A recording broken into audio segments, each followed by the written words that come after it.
we're going to bring up our first author, and her name is Dr. Sheila Smith. Dr. Sheila is a multifaceted personality dedicated to helping others discover their true potential and lead fulfilling lives. She's a renowned TV host, podcaster, best-selling author, international speaker, and holistic counselor. Her passion for empowering individuals has earned her a place among the top 100 up-and-coming entrepreneurs in 2023. Dr. Sheila's transformative journey began with a deep-rooted desire to make an impact on people's lives. With a doctorate in counseling, she addresses diverse needs through a holistic approach, considering mental, emotional, and spiritual well-being. Her genuine compassion has earned the trust of countless people seeking guidance on their life's journey, which she did not give me in this bio because this is on her bio. She is a servant at heart.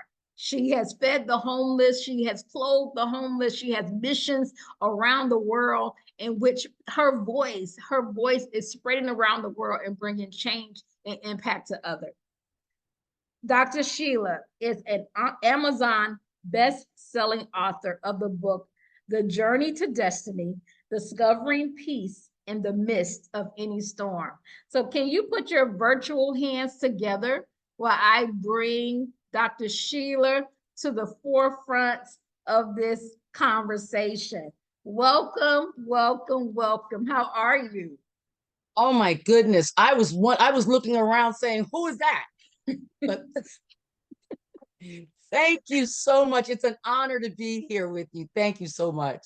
Awesome. Well, I know that this bio tells a little bit about you, but there are parts of your personal story that this bio doesn't tell. So tell us a little bit about you. Well, I'm a grandmother of 14, a mother of 4 adult children. I have dealt with adversities firsthand, and my journey and my purpose is to help other people walk through theirs and find that peace on the other side of their storm. Awesome. So that leads us into a good segue into the book. So tell us about this book. Tell us about the storm. Purpose for me writing this book was I found out that I had terminal stage 3 ovarian cancer. God for a long time had been telling me, write the book, just like you said in your intro, write the book. Kept everywhere I would go, someone would say to me, you should write a book. And I'm like, for what? I mean, why? But when you are faced with mortality and you are dealing with, okay, you may be here or you may not be here. I said, I got to leave this note, this love note to my children because I wanted to leave a legacy for them. I wanted them to really know what I experienced in my years of growing up, that I never had the opportunity to really sit down with each and every one of them and express. So I said, okay, I'm dealing with this terminal illness. I don't want to leave this earth without fulfilling what God has told me to do. I want to hear well done. And I know that that was one of the things he had constantly been telling me to do. So I said, okay, I'm going to do it. One day I'm on this, looking on this YouTube or something, and I ran across Noelle Randall. And on this show was Dr. Sherrie Walton. I felt like she's my person. She's my person that's going to help me get this book done. Now, remember, I'm in the middle of cancer and I'm not feeling good. So I reached out to this woman, and I mean, I aggressively reached out to her on LinkedIn, on Facebook, I mean, everywhere she had internet, you know, places that I could reach out to her. I reached out to her and I harassed her because I knew she was my person to help me get through it. As I was going through the process, I want to say this publicly, Dr. Sherrie. It was one of the hardest journeys, not just to write a book and to bare your soul and for me to relive. And I was going through deliverance as I was dealing with writing this book. I physically was dealing with deliverance. When I was going through the process, there would be times I would have pails next to me. I never told you that. but I would have pails next to me because I would literally be purging the hurt that I went through. Wow. So Wow. it is a therapeutic experience, but it is hard. But your voice needs to be heard. And I'm so glad that we're on this global platform. I want to say personally to everyone listening, yes, I don't care what you've experienced, your voice and your story needs to be told and it needs to be heard. I know that God has told you to do it.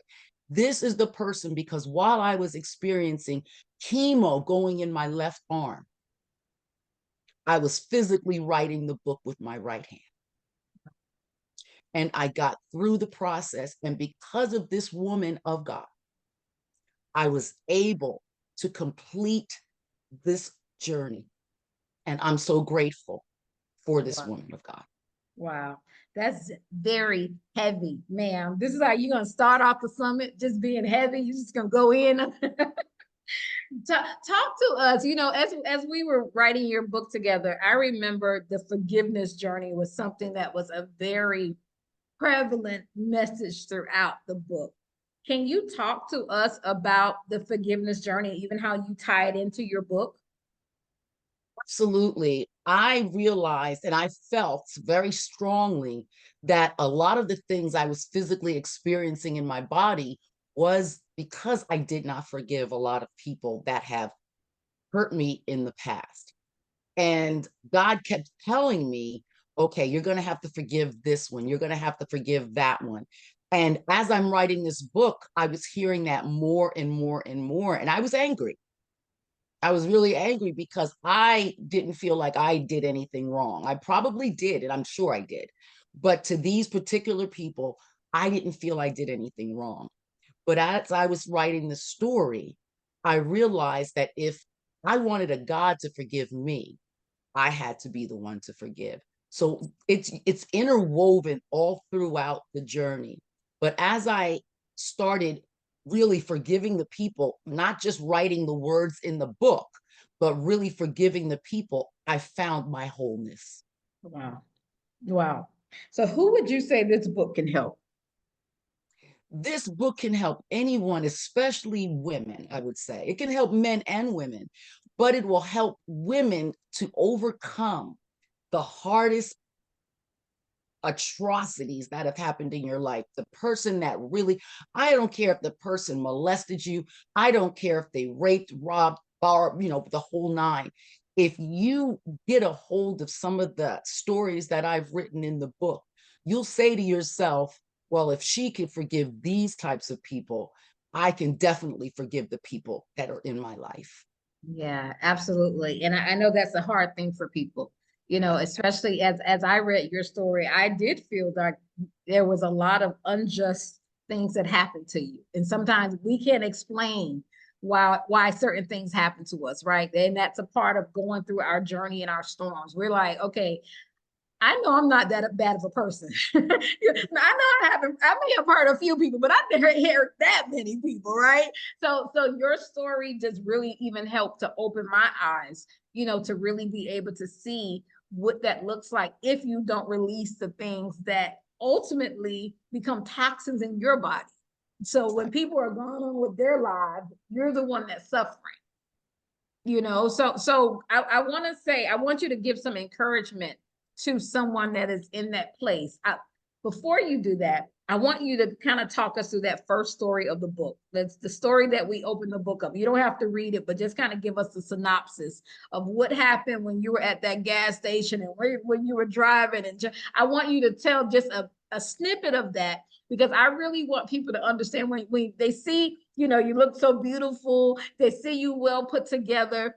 I don't know if they really understand the level of the pain and the experiences that you've had that literally should have taken you out. I wouldn't say could have, they should have. They were literally sent to destroy and to kill you. So talk to us a little bit about that opening story, and then I want you to give some words of encouragement to someone that is like, I am about to give up. I was coming from church one day and I was driving down the street. I was living in Atlanta at the time. And I started feeling really weird. I started feeling the right side of my face started to droop. And it was on a really dark road. There was nothing else around me. And I ran across, as I'm driving in a panic, in a quiet panic, I look to my left and I see a convenience store. This store looked like they were closing, but people were inside. And I started banging on the door, but they wouldn't open the door. And I feel literally like I couldn't even talk. I felt drool coming out the right side of my mouth. And I said, oh my God, what am I going to do? What am I going to do? I have nobody. I was living in my car at the time. And I had all of my belongings in the car. And I said, I can't call an ambulance. I can't call 911 because they'll take my car and tow it. What am I going to do? So I said to myself, okay, I'm going to walk around this car and pray. And I walked around the car like the children was walking around Jericho. The children of Israel was walking around Jericho, and I kept walking around the car. And I screamed out as loud as I could, and with my head to the heavens, I said, God, the dead cannot worship you. They can't. I need an answer. And that moment, God said, drive to the hospital. I drove to the hospital, and I got there. And I parked the car, and I could barely get out of the car. It took me a minute to get inside. They immediately took me to the back, and they put the EKG on my chest, and they knew what was happening to me. They said that I had below 2% potassium in my body, and I should have had a heart attack. Wow. What was going on with me? My potassium was completely depleted out of my body, and I should have had a heart attack. I should not have made it to the hospital. But what made me get there was two things. The fact that I was dealing with migraine headaches, and I was taking aspirin every day. So that aspirin thinned my blood to keep me alive. And number two, God. That's the short version. Wow. Wow. Wow. Wow. That was intense. That sounds like something from a movie. Yeah, really, if you think about it, it sounds like something from a movie. But and how do you keep your sanity? You know, I know we're probably going off script a little bit, but how do you stay sane? Like when everything in your life is going to hell, literally, how do you stay sane? Worship. Worship is what kept me sane. When I feel really bad, I find a song and I literally sing a worship song. And that song, I keep singing it over and over and over again. And then what I do is I walk and I talk to God. So those are the two things that kept me from literally, and I'm not saying it figuratively, literally, it kept me alive. Wow. And still does to this day. Wow. Wow. Wow. And since that day, because what year was that? Oh, that was 2008. Wow. So you're still here, right? 16 I'm years. still here. I'm You're, still here. you're still writing the story because there's so much Yes. more to tell since those days and those moments. But you know, at the end of all of this, what are the takeaways that you want someone that reads your book to walk away with the book experiencing?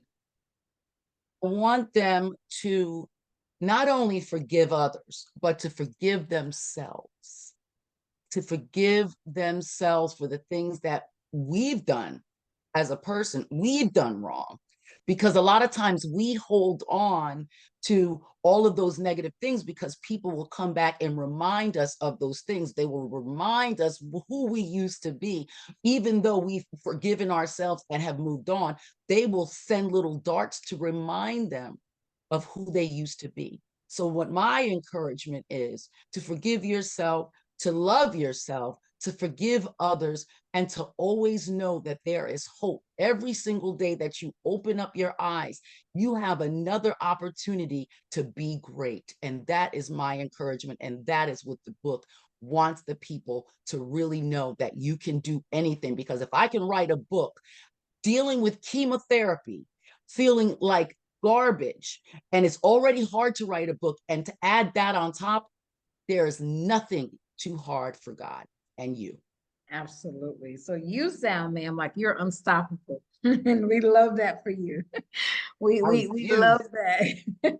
So after you go through these stories in the book, now life now becomes a reinvention, right? Because we go through the journey, we go through the storm, we come out sometimes looking battered and bruised, right? So now, how do you even reinvent yourself? How do you said, okay, worship your faith in God, but there's also something in you that you have convinced yourself that this is not the end. There's something in you that has that drive. So I want you to talk to people, because there are a lot of women that are going to watch this, and there'll be replays that'll go out with this with the summit. Give me that thing for women, because women, we're built different. This is Women's History Month right now. We're celebrating women.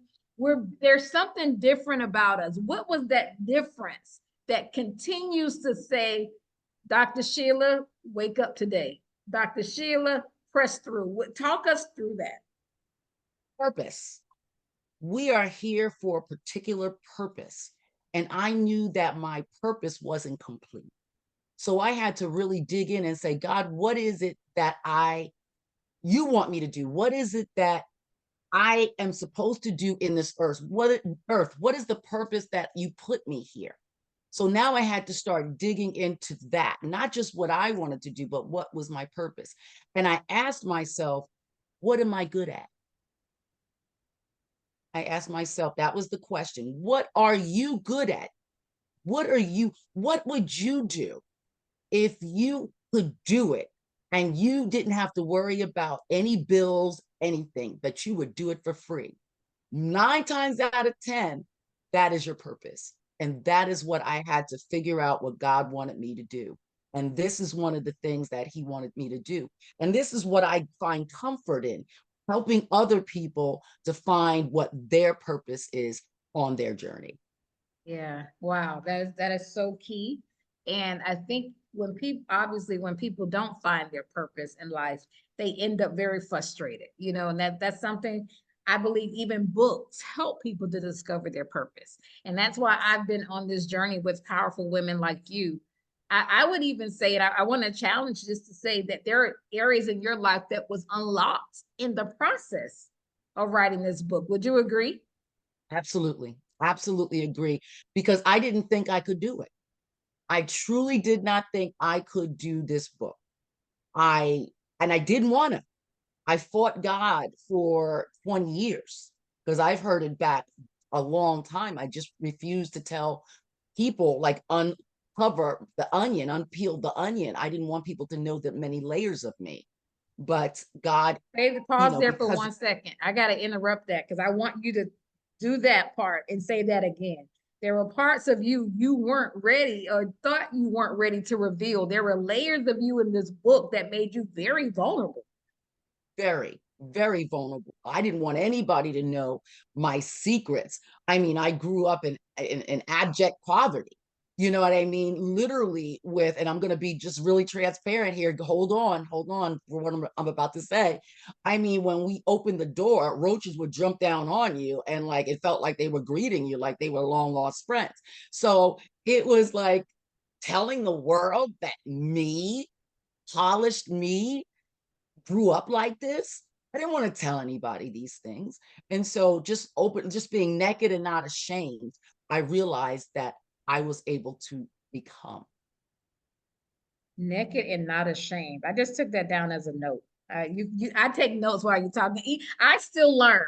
I'm still learning, and I think we never stop learning. If you're gonna grow in life, we all can learn from each other. It doesn't matter whether you are on the panelist side or the attendee side. There's something that we all can learn. Let's talk about, before I let you off, naked and not ashamed, because that we're dealing with people that walk and operate in shame. They're embarrassed because they don't want people to understand what they've really been through, because then they think they probably won't be let in the circle anymore. How do you walk naked and not ashamed? How do you get to this point? I got to that point personally because I had to really dig into what the word said, who I was. I had to really find out, okay, well, God says I'm a joint heir. I'm an heir and a joint heir with God in Christ. So I had to become who they said I was, and I had to accept it. not just reading words on a page. I had to really accept it. And that's why I was able to just put it all out there, because I had to learn and really study that piece before I was going to let the world know that, yeah, I grew up in the projects. Yes, I did. But I had to let the world know, because I wanted people to understand, no matter where you come from, wherever your station is in life, it doesn't mean you have to stay there. You are the one that chooses to stay there, but you don't have to stay there. You can do better and Absolutely. greater. I love it. I love it. And I'm going to tell part of your story and before I let you off, because, I know you personally as well. Like one thing, once I start writing books with people, you don't get to leave me. Like we've been connected for life. So outside of the book, you and I continue to work together. But there was a part in the book when we were writing at the very end, and your book talks about going through multiple failed relationships. It talks about going through a divorce. It talks about a public divorce and things that you experienced. And by the time we got to the end of this book, you were telling me you were getting married again. And I was like, yes. The restoration process, I was able to experience and walk through that journey with you. So give us just a piece of how do you let yourself connect to love again? How I want to go in because I want people to know the real. I didn't think I would, after my failed last marriage, and it made me feel so terrible because I didn't feel like I was worthy of another relationship. And I was afraid because I said, oh, I'm not good at this. This is just not me. I'm not going to do it again. I don't want to get another divorce. I don't want to be another statistic. I just don't want to do it. But as I left Atlanta, I was coming to Oklahoma, and I was urged to, why don't you just go on one of those dating apps? And I said, no, I don't want to deal with the dating app. I don't want to deal with any of that. But I said, well, you know what, Oklahoma, is there anybody that looks like me in Oklahoma? So I said, I better put myself on the apps to see what's out there. And so I came out here and we started dating. And I tell you, it was unbelievable. I'm so blessed for another opportunity. I'm very, very happy. And only God did it, because I was against another relationship. So it was only God. Yes. And you were in this relationship going through the end of your chemo journey. So Yes. like I said, I'm pulling this stuff out of you because I know, you don't like to brag on yourself and things like that. And I know that. So that's why I'm pulling out certain things, because every time I would work with you, more things would be uncovered. And I would be like, what? Like I was I was invested into this journey, right? Because I was like, oh, you're gonna tell this story. You may have ran me down, but now I'm invested into this journey with you. But to see the redemption, to see how when you just release, to see how when you forgive, to see when you process through the hurt and the pain of the journey and the storms, and you stop blaming others and take accountability. I was able to witness how not only did you birth this book, but you birthed a new relationship, you birthed new businesses. There are so many things that came from this. So it was a moment of, I believe it was almost like that final test to see whether or not you truly believe you are who you say who you are. Will you hold Yes. on and will you fight despite everything that's telling you your body is sick, your mind is sick, you're on these medications, and you have Mm. all this stuff going on? Do you truly believe it?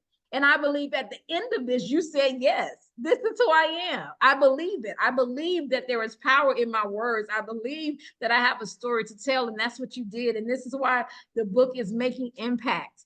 Listen, you all, I want Dr. Sheila to tell you how to connect with her on social media, your websites. How can they find you?